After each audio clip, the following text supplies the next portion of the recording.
15ই April মঙ্গলবার ছিল পয়লা বৈশাখ, মানে আমাদের বাঙালিদের নববর্ষ। কালকে সারা রাত্রি বৃষ্টি হয়েছে। সকাল থেকে ওয়েদারটা এত সুন্দর ছিল, সকালে উঠেই মনটা ফুরফুরে হয়ে গিয়েছিল। তোজো এখনো পর্যন্ত ঘুমোচ্ছিল, আমার ঘুমটা তাড়াতাড়ি ভেঙে গেছিল। সকালবেলায় এক কাপ গরম গরম চা নিয়ে বসেছিলাম।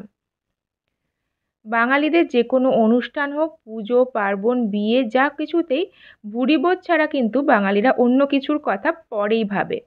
সেই জন্য আমাদের সকালের জলখাবারটা শুরু হয়েছিল লুচি আর তার সাথে আলুর চচ্চড়ি, মিষ্টি, সমস্ত রকম খাবার দাবার, যেগুলো বলতে পারো আনহেলদি, কিন্তু কখনো কখনো আনহেলদি খাবার দিয়ে দিনটা শুরু করলেও সারা দিনটা বেশ ভালো কাটে।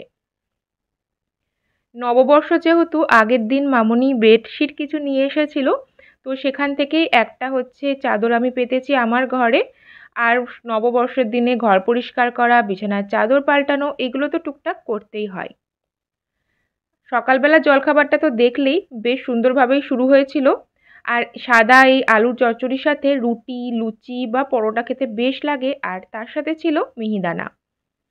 দুপুরের খাবার আয়োজনও কিন্তু শুরু হয়ে গেছে।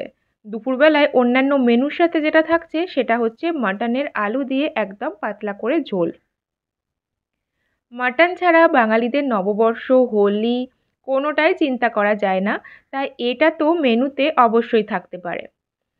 ছোটবেলা থেকে নববর্ষের সময় সাদা সাদা যে টেপ ফ্রকগুলো হতো, আমরা মেয়েরা সেগুলো অবশ্যই কিনতাম। আর যারা ছেলে বাচ্চা তারা এরকম হাত কাটা যেগুলো গেঞ্জি, সেইগুলো। তোজোর জন্য সেই ট্র্যাডিশন অনুযায়ী আমি এই গেঞ্জিগুলো কিনেছিলাম, মানে উজ্জ্বলই কিনে এনেছিল, তো আজকে ওকে স্নান টান করিয়ে সেটা পরিয়ে দিয়েছি। আগের বছর নববর্ষের সময় আমি আমার বাড়িতেই ছিলাম, কারণ এই দিন আমাদের দোকানে গণেশ পুজো হয়ে থাকে, লক্ষ্মী গণেশ পুজো। এইবার যদিও যেতে পারিনি, তবে ভাই আর হচ্ছে আমার ভাইয়ের বউ অপর্ণা দুজনে মিলেই পুজোটা সুন্দরভাবে করেছে। এবার তো মারাও নেই, কাশ্মীর গেছে, তোরা দুজনেই সমস্ত কিছু করেছে। আর এই ভিডিওগুলোও আমাকে পাঠিয়েছিল, তাই তোমাদের সাথেও শেয়ার করলাম। ওম ভূরসি ভূমিরস্ত ইতিহাসি ইতিহাস বিশ্বস্ত বিশ্বস্ত পৃথিবীজান ওম ধান্যমসি ধেনুই দেবানাং ধেনুই। আর নববর্ষ মানেই হালখাতা, মিষ্টি, এগুলো তো থাকবেই বাঙালিদের।